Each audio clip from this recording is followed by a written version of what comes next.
This is the Labyrinth. This puzzle will use every mechanic that we've learned up to this point in one gigantic level. The amount of logical steps here are very big, so this level really challenges you to just get good at identifying that part, the amount of logic that you need and where it's used, and thus beating something without much of any brute force. Of course, it also will generally test your knowledge of the mechanics learned up to this point, but everything learned up to this point is fairly straightforward and nothing is used in a very complicated way. With how many steps there are, I can't guarantee I'll hit every beat precisely in this video, but I did solve it, and some things I don't mention may just be because they're reasonably obvious in my opinion. For example, going down to 0 of a key after its main purpose has been served, I don't really feel like that's necessary to mention. I trust that if you've made it this far, you'll know to do that. And besides, I show the entire solve anyways, so you'll see it. But I think that is enough explaining.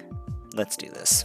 Okay, but actually first, spoiler warning, you know how it is. So, spoilers for bulk doors, master keys, blank doors, blast doors, exact keys, auras and door effects, golden doors, brown doors, pure keys and doors, negative keys and doors, sign flip keys, and negative brown keys. If you don't know any of these mechanics, then either go watch their videos or play the game yourself. But let's really get into this now. So while there is clearly going to be an insane amount of stuff that we're going to have to keep track of here, one easy thing is seeing where the brown have to get spent.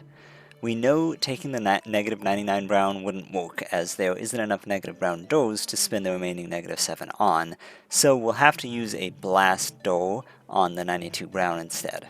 We need every pure key before the brown is collectible, so we can eliminate any of those as possible options, leaving either the bottom right or one near the start as for what to curse.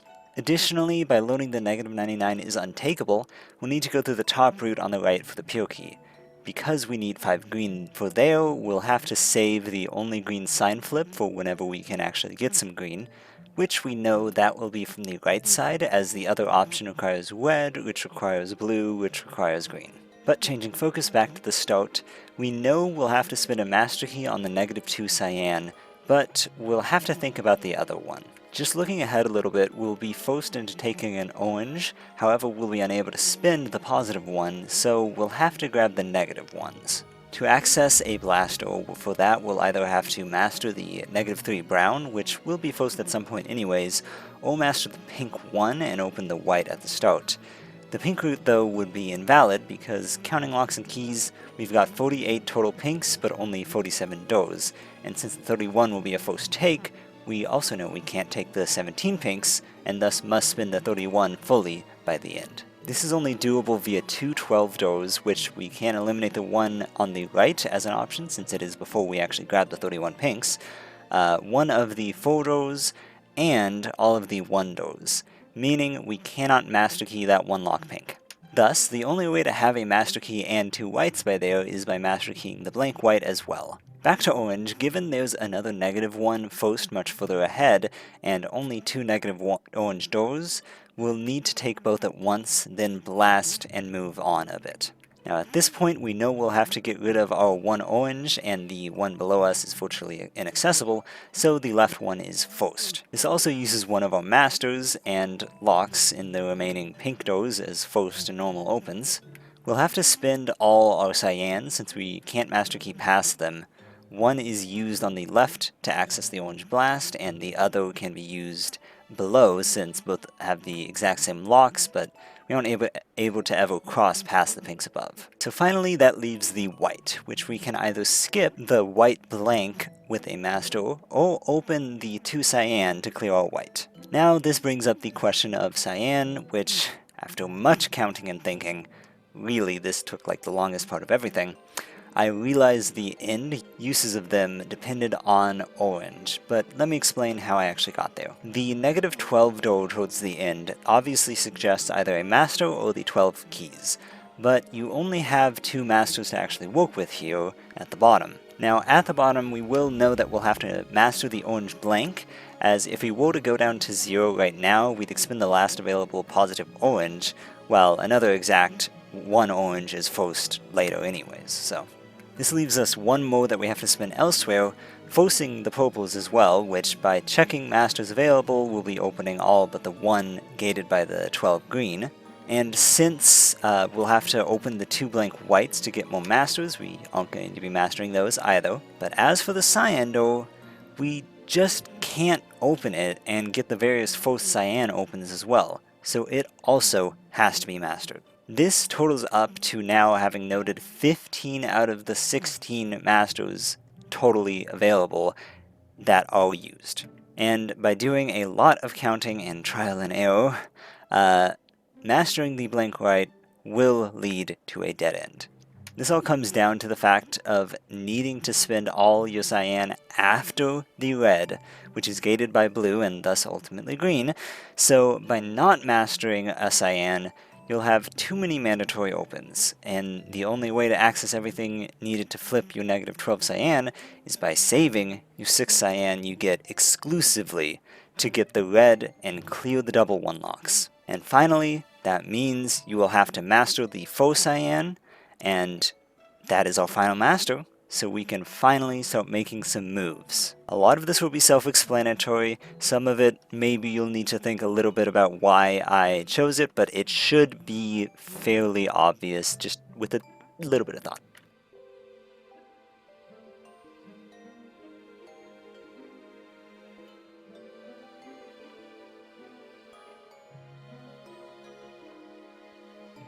Once you do make it over to the 5 masters and oranges, your next possible arrow is from the orange.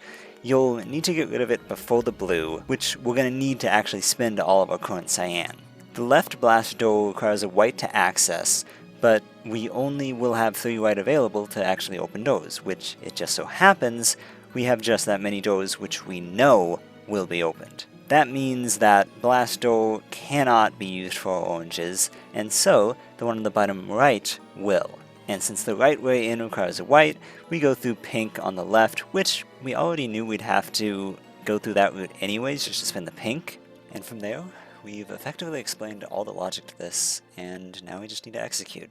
So, I'll restart the puzzle now and show you the complete solve.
So, that is the Labyrinth done.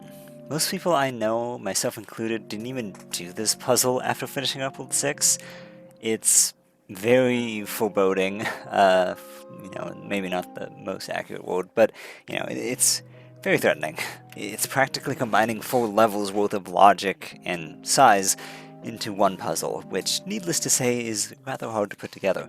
This was actually my first time ever beating this puzzle, which is a first for this series, but definitely not the last, and it's part of why I wanted to do it at all.